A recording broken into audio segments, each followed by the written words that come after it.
এবং জ্ঞানার্জনকে রাসূল সাল্লাল্লাহু আলাইহি ওয়াসাল্লাম বাধ্যতামূলক করেছেন, ম্যান্ডেটরি ফর অল, শিক্ষার্জন এটা মানুষের মৌলিক অধিকার। তিনি বলেছেন তলাবুল ইলমি ফারিদাতুন আলা কুল্লি মুসলিম, পৃথিবীর প্রতিটি মুসলমানের জন্য জ্ঞান অর্জন এটা ফারিদা, আবশ্যক, ম্যান্ডেটরি, এটা অপশনাল না, এটা কম্পালসারি।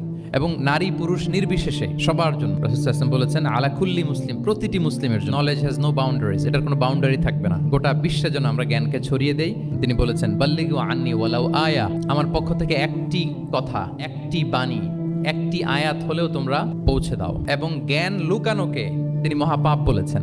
আপনার কাছে যদি নলেজ থাকে, সেই নলেজের ব্যাপারে যদি আপনাকে জিজ্ঞেস করা হয়, আপনি যদি এটা শেয়ার না করেন, তাহলে আপনি মহাপাপ করলেন।